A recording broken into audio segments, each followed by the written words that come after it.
So let's get started with today's session. And today's session is all about ease of configuration. And that will include how we've improved the setup page. Obviously, when your setups are already created, you're basically spending time on our rooms, and moving objects. But there's obviously an important setup page. So we've added actually, shortcuts, new shortcuts and new, tricks to actually configure your system more rapidly. This will bring the conversation of the input and output matrix for patching as well. And now we can now rename things, like in batch, rename everything, every single input sources. And we'll look at this. Now, the next two ones, very, very exciting for us. Setup wizard. So yes, you have a blank slate, you need to create a setup. We've created a setup wizard to allow you to create mono stereo sources and actually decide which room format that you want right there. So I'm going to be demoing this in a few seconds. So that one, yeah, we call it the setup wizard, and it's exactly what it does. The other very exciting one is drag and drop, and that's something that people have been asking as well. The ability to change modules, their order, for example, and we brought drag and connect. So not even a need to actually select module. You just drag the module, connect it to the next one. So it makes it very, very easy to configure the system. So yeah, ease of configuration. It's the subject of the day. And last but not least, we'll cover briefly room duplication. If you've got already a room, some objects, you want to basically duplicate that. Room duplication is a new feature, part of that major release that we'll show today. So we'll get started with that.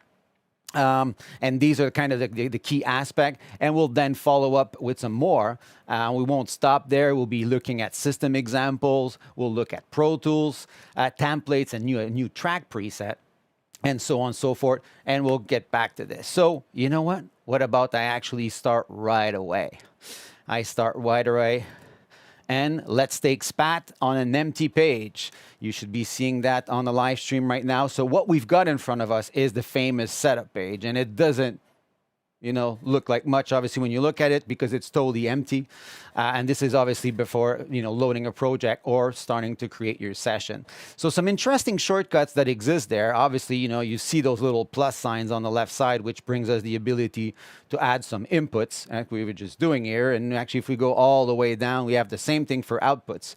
Some interesting shortcuts that exist there for people that don't know it, is the ability to select all. And you saw me just drag and select all. And the little shortcut, Command L, actually gives me a complete interconnect right away with a single shortcut. So what it did, it basically created sources, input, physical input to sources, connected to a room. By default, the room is stereo, but it can be changed obviously from there, and we can look at that later. And then it actually patched all the way to the output. So very rapidly, I was able to create all the interconnecting modules. If I actually remove those, I can actually give you another trick, and the other trick is Command A. And Command A does the same thing that I did earlier, which was dragging and selecting. It selects all, and our Command L again comes back to actually create all the interconnecting modules.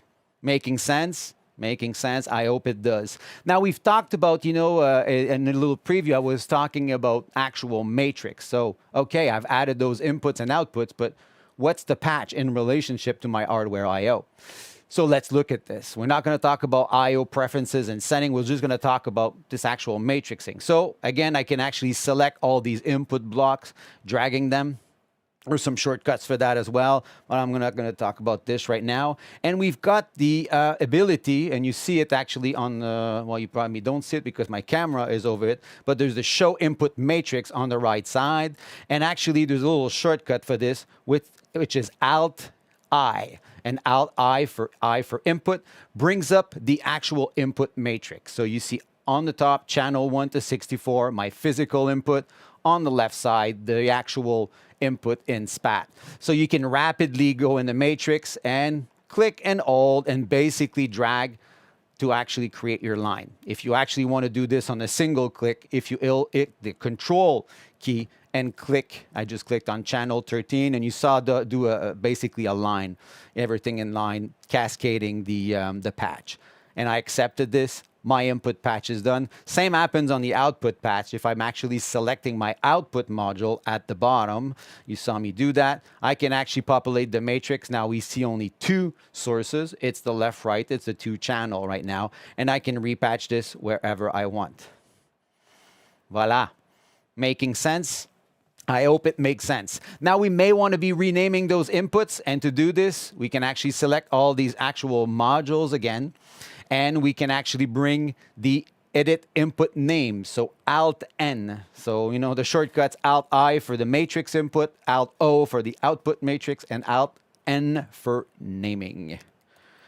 Voila. So that brings up an actual input naming page, and we can just rapidly, you know, and you can actually use the tab to go down the list. Makes it very easy.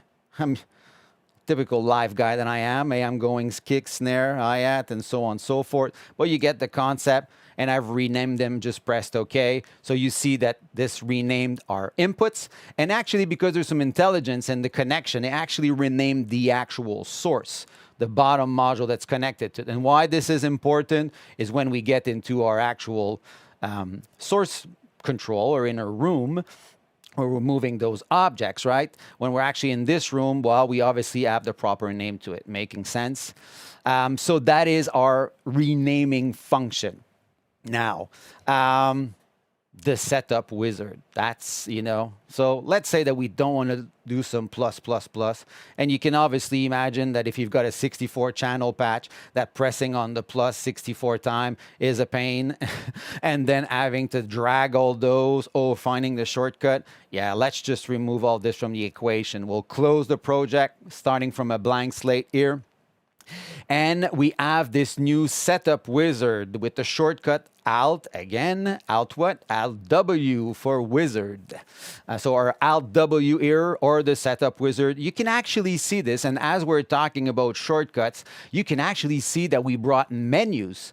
Yes, the traditional menus that you find in other applications. Well, guess what? We did not have them. We had not implemented menus. So we have implemented menus. And if you go in the setup menu, well, you'll be expecting things about the setups, and you'll see our setup wizard there. So you can access the wizard right there, or on this button, or as I said, Option W. So Alt W. And that brings up this little window. And what this little window can do for us, it can actually allow us, number one, to create a room. And by default, it will want to create a new room. We have by default a new room that's channel-based stereo using traditional angular panning, and we'll be able to change this. So let's explore that quickly. Now, if I go in a room, I can't choose any other options.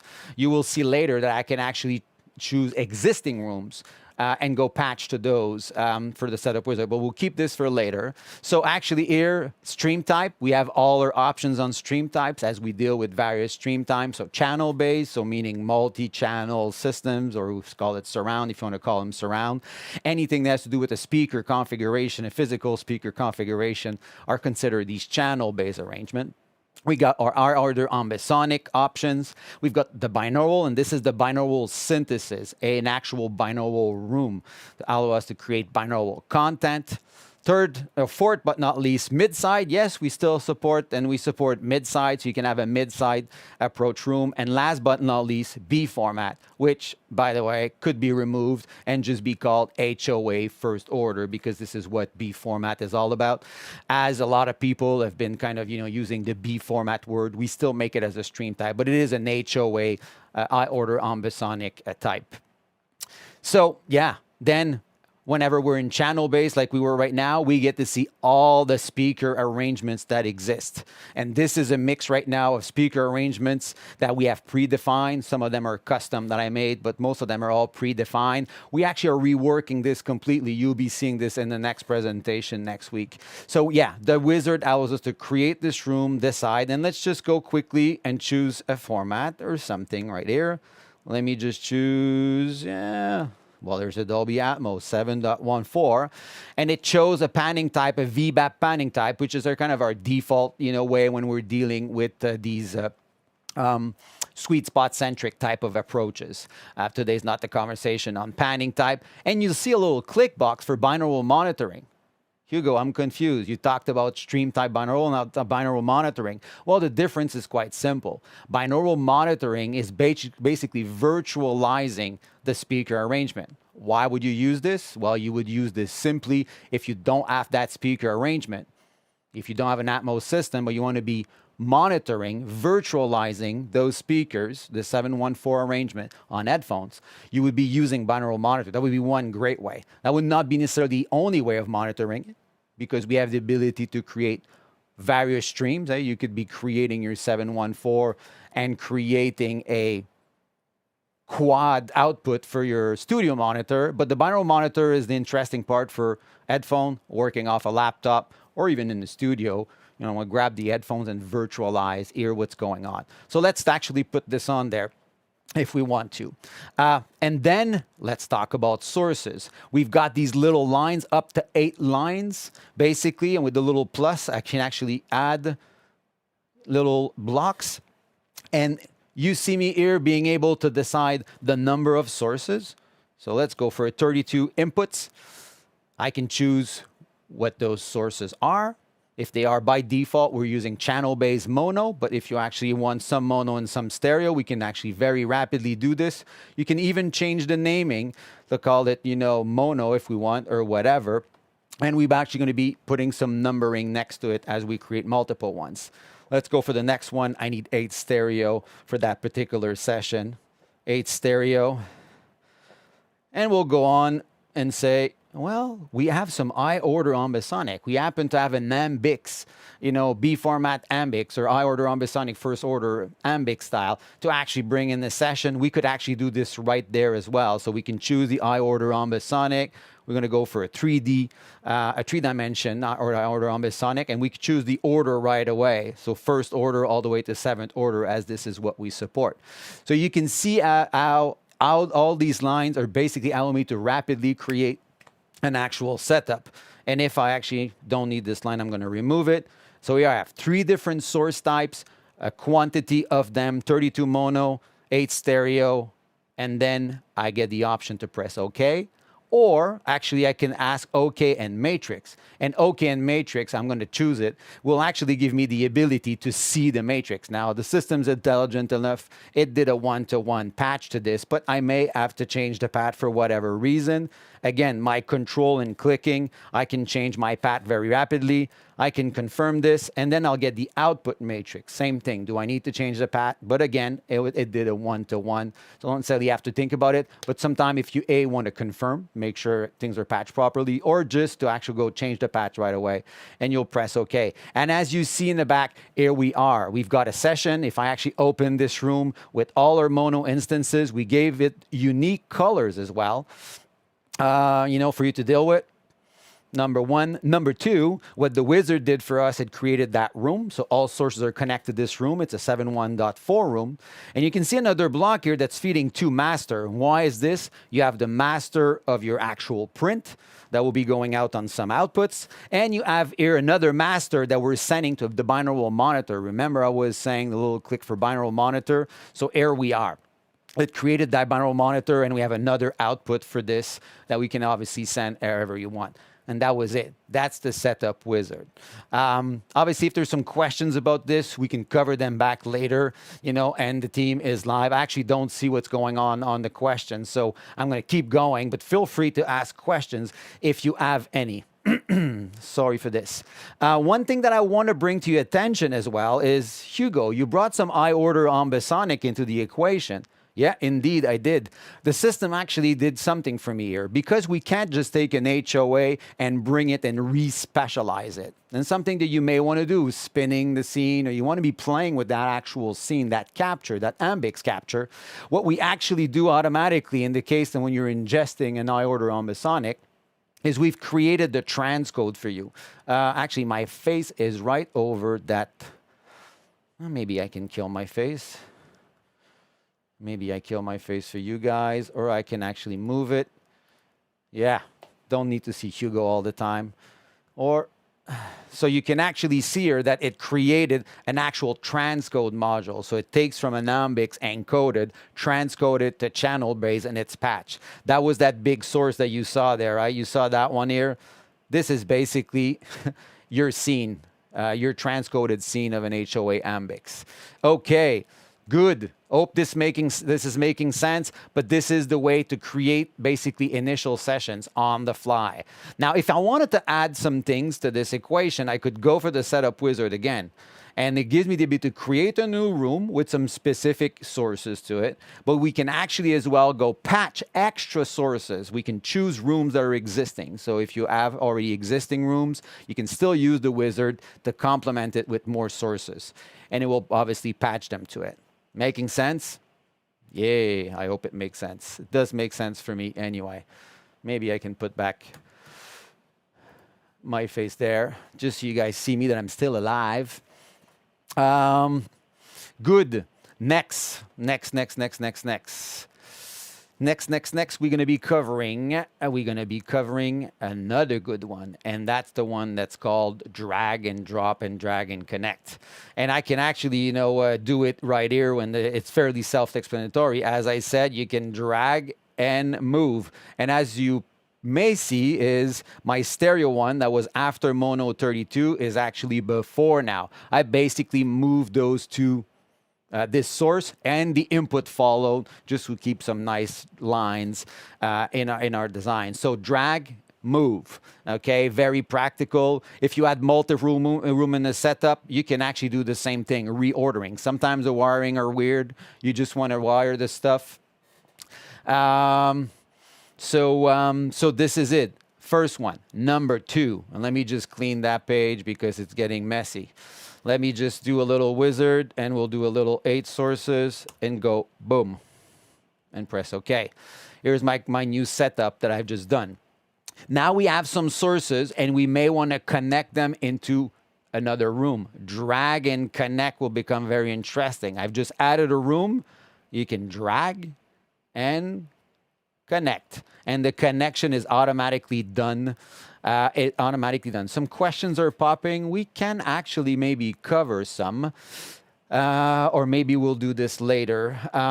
So yeah, drag and move, drag, connect very easily. We can actually look at this in various ways.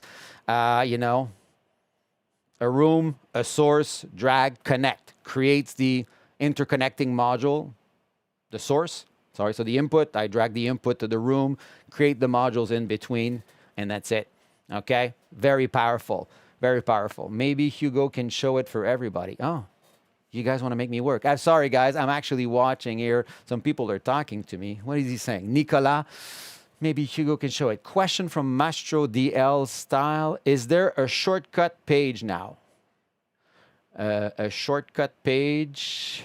Oh, yeah. Yeah, what are the shortcuts? How can I remember the shortcuts? Do I need to go to the user manual? You don't. I don't know if it's updated with all of them. And it's right there, is it?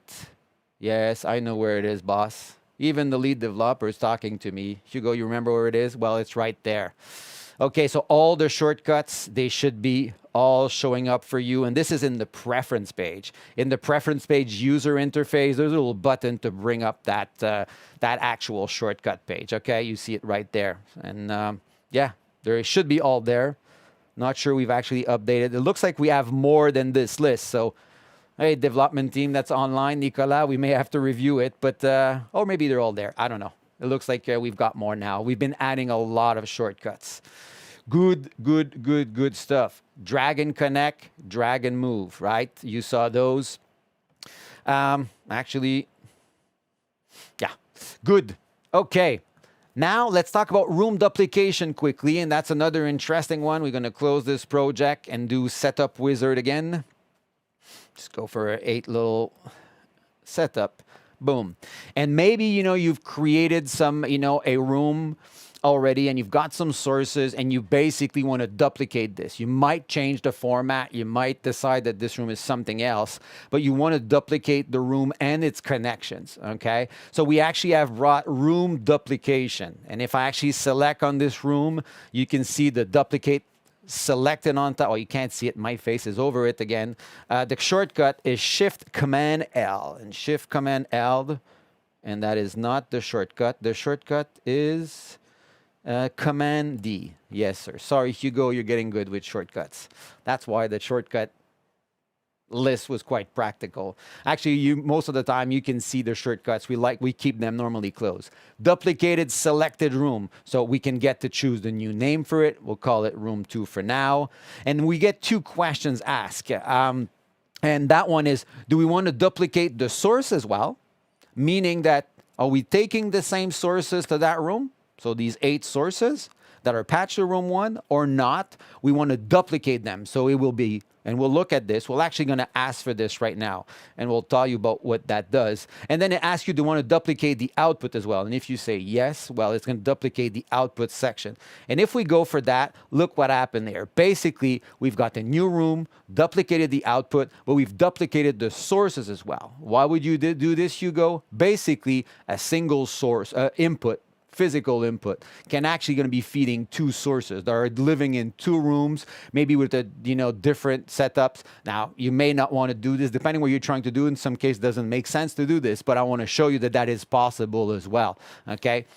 To basically duplicate the source. Maybe in your show, source, well, your input is actually, feeding those two rooms. But maybe in your show, at one part of the show, it's muted in this room and it's actually active only on this particular room. And then you can be moving, basically, unmuting in one room and muting the source, or unmuting it in the other room to actually kind of move the source from one space to the other. Well, that could be something, maybe an example there. But there's definitely other example. Okay, room duplication. How are we doing? 12:30 on time. Time is flying, and we've got lots of things to talk about today. So we're going to be jumping. Your monitor, not sure what the question is all about. Okay, so we're going to be moving along here to, again, our setup wizard. I wanted to kind of show how to rapidly create an Atmos binaural monitoring setup wizard, but you saw that already. I went right there, right, with my wizard and actually chose 7.1.4 as a format.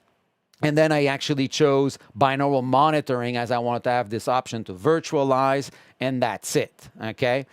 Obviously, I can actually put some source into this, and you saw that before. That did it. Now, if you wanted to add another room, you could actually do this by the duplication, as you saw, right? I want to add the true binaural synthesis. We could actually do this and actually do a duplication of the selected, we'll call it binaural.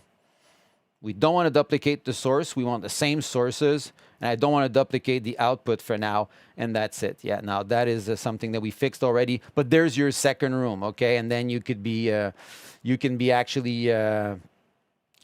be changing your stream type to that second room to be binaural. So here we are, right? We've rapidly added a true binaural synthesis into the equation. So that was just to show you a few of the options that are going on, and we've covered the Ambix transcode that you saw from the wizard, right? So now let me just take a little deep breath.